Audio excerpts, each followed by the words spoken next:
emitted his voice. You think I am not aware of what you said? You think I am an inexperienced youngster? No, I understand all these tricks, clearly, in fact. I know these truths and have accepted them. Fang Yuan was forced to leave Qingmao Mountain, wandering about in southern border before going to western desert and then to eastern sea. He struggled at the border of death. He had to worry about 1 or 2 primeval stones. He had to bow down and grovel before the strong and this destitute life. He had also once gained a high status, listening to reports from his subordinates while drinking tea. He had been lowly. He had been glorious. He had been lofty. He had been ordinary. Considering his life on Earth and the experiences after crossing over to this world, his vision was already beyond normal people. His experiences were plentiful, and he was very knowledgeable. How could such a person not understand these worldly affairs? Frost-Tide Tribe's leader was frustrated, replying quickly, "Since you know these truths, then you should know you are taking great risks now. This is our merman internal political battle. What are you, a weak human goo master, doing by meddling? You like Si Han Mo? I can guarantee that after this matter is finished, I will gift you many more beautiful mermaids. Don't doubt my sincerity. I can swear an oath to the sea god. There is indeed no need to doubt the sincerity of a merman who swears an oath to the sea god." But, Fang Yuan continued, "Although I accept these truths, it does not mean I like them. You think I like Si Han Mo? No, I only want to help her. Why am I taking such risks to help her? Because I have my own principle. Favors must be repaid, hatred must be returned. I have used lifespan goo. I have lived much longer than you can imagine. I used to wish for a long life before, but now I am tired of this thought. Life has become increasingly boring. Sometimes the final destination of the journey is not important.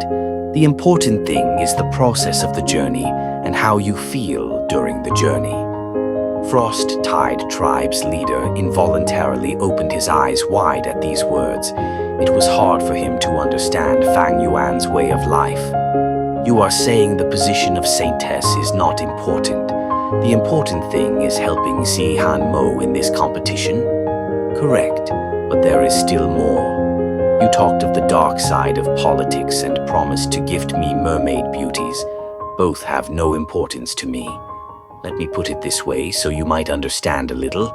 I have lived long enough that I am already sick of wearing a mask to live. Death is not scary to me at all.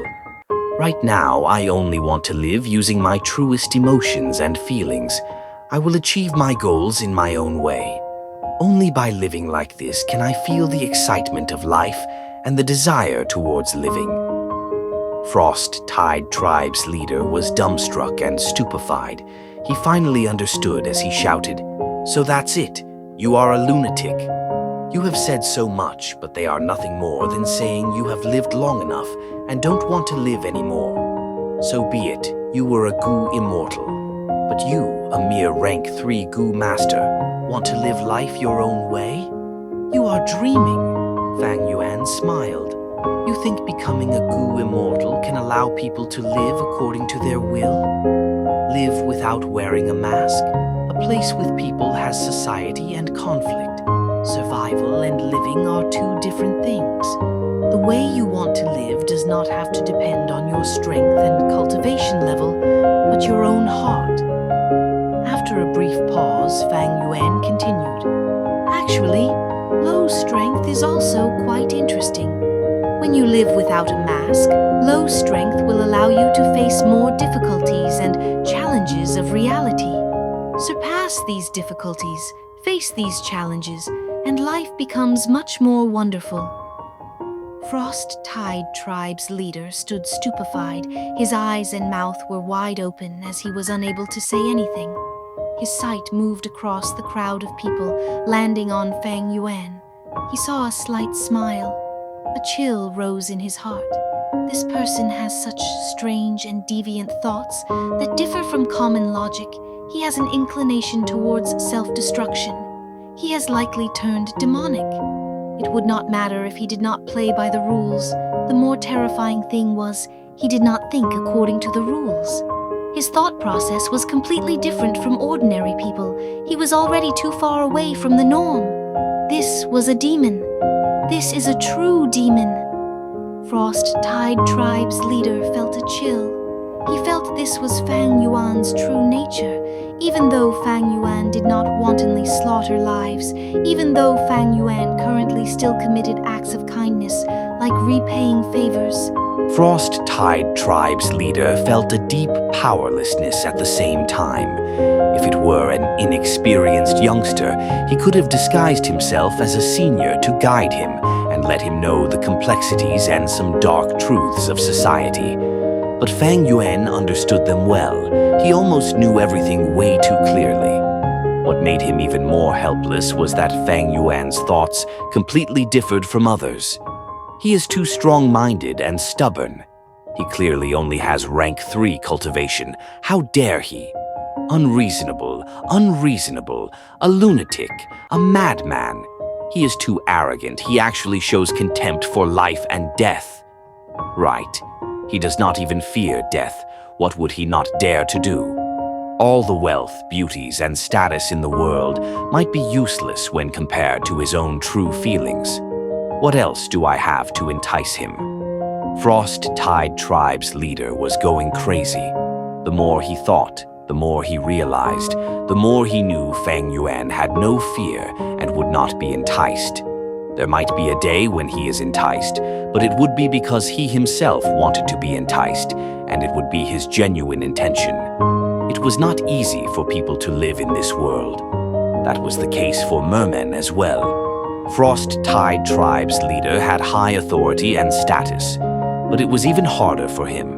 The elders of Merman's sacred city were pressuring him from above, while many of his subordinates were scheming against each other or coveting his position. He had a lot of children who were looking for power and authority, and there were deep conflicts between his many wives. Everything required his supervision and arrangements. Was it wrong for him to be corrupt? No. What was corruption? Corruption was no more than obtaining more benefits, and these benefits made other benefit holders feel unfair. It was similar to dividing a cake. In normal cases, you take a piece and I take a piece. Now I secretly took another piece which made you jealous. You complain, "You broke our distribution agreement. What gives you the rights to take so much?"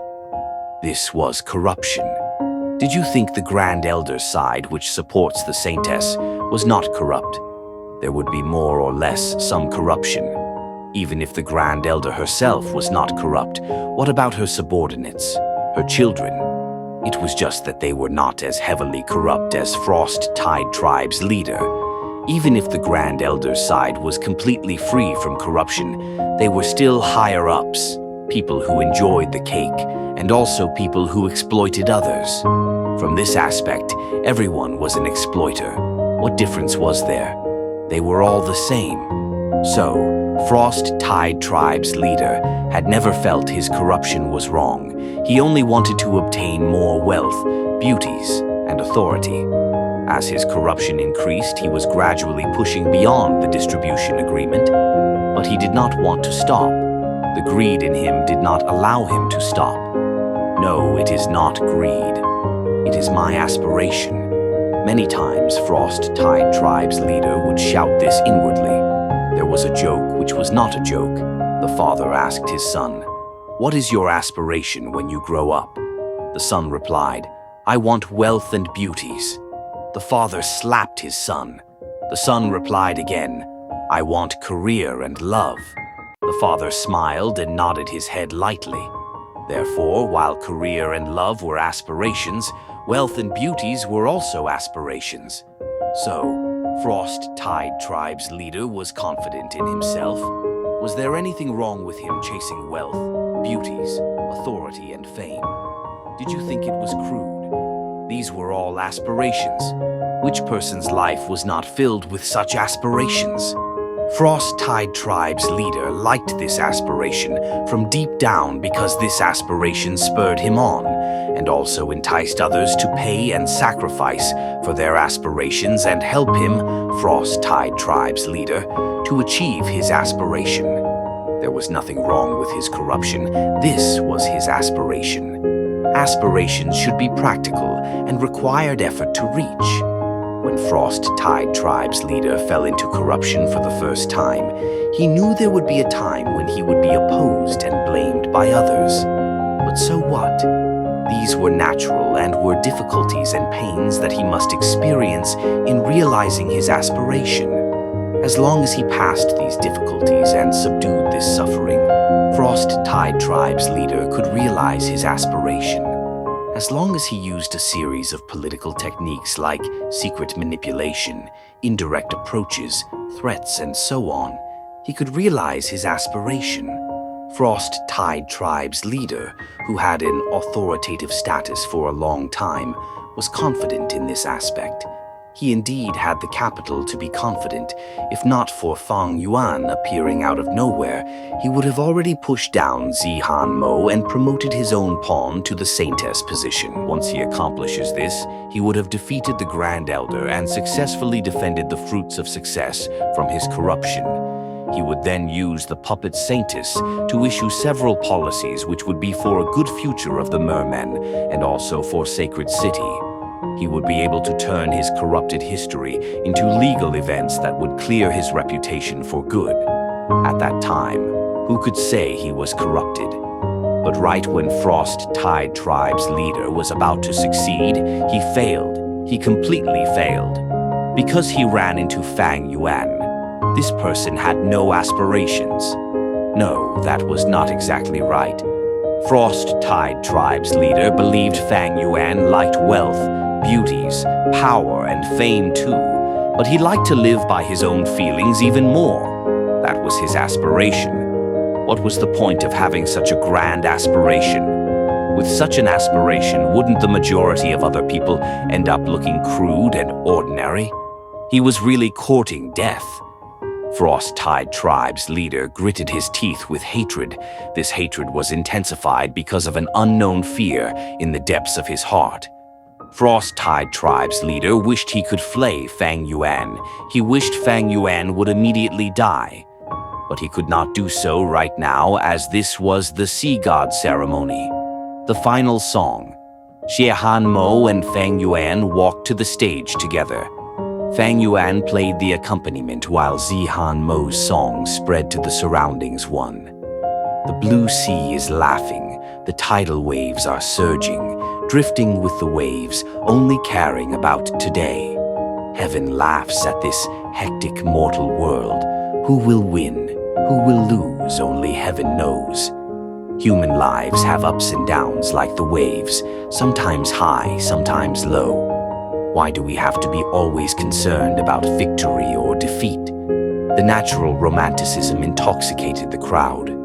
The rivers and mountains laugh, the misty rain is far away. How many great men and heroes have the tides washed away, smiling at the breeze wind, lost in quiet solitude. Heroic feelings remain, reflected in the cold night, bold and lofty, free and unrestrained. All kinds of aspirations would be washed away by the waves. Even life itself will perish. But what is the big deal? A noble man is not a slave to external matters, aloof from the world, forgetting gains and losses. Destiny is fickle, so why uphold your disposition? Throw away your mask and find your true self. True self is unyielding. True self is lonely. Even if my life is the setting sun, I will live my own splendor. The audience was entranced. Frost Tide Tribe's leader was pale. His body shivered as he understood his loss was certain. The blue sea is laughing. The tidal waves are surging, drifting with the waves, only caring about today. Heaven laughs at this hectic mortal world. Who will win? Who will lose? Only heaven knows. The rivers and mountains laugh. The misty rain is far away. How many great men and heroes have the tides washed away? Common people laugh, there is no more loneliness. Yet the unyielding spirit in me is still laughing crazily. I struggle to survive in the mortal world. I came to life and I joined the world. I lived my own life. I lived according to my own feelings, even if the waves toss me up and down, sending me to the border of death. I will never grieve, lament, fear, or worry. I will savor these flavors thoroughly. I will still laugh crazily until the end. I am true to my nature. I am a true person one. On the stage, Fang Yuan was wholeheartedly activating the goo worm with his eyes closed, the sound of the zithers spreading throughout the area. Frost-Tide Tribe's leader looked at him blankly, involuntarily mumbling, This demon. Zihan Mo was also entranced as she sang. She looked at Fang Yuan, an extraordinary brightness shining in her eyes as she thought, Such a free and unrestrained life. Isn't this what I yearn for? Fang Yuan is able to create such a song. He has the disposition of an immortal. Back to the present. Dragon Whale Grotto Heaven, Merman Sacred City, Sea God Ceremony. Xialin went on stage for the third song. The blue sea is laughing. The tidal waves are surging, drifting with the waves, only caring about today. Heaven laughs at this hectic mortal world. Who will win? Who will lose? Only heaven knows. The entire place was shocked. Su Yi turned pale. The outcome was already certain. Xialin was already entranced in singing. At this moment, Master Chu's image was elevated infinitely in her heart. There was a moon and slight breeze in the background along with faint fog. The familiar melody rang once again in Fang Yuan's ears and intertwined with his memory. He had once stood on the stage as an accompanist, closing his eyes and slightly smiling. Now he stood outside of the stage as a spectator, his eyes hiding dark light. After living for several hundred years, the vast power of time had changed him, but it also seemed like nothing had changed. He had always been Gu Yue Fang Yuan,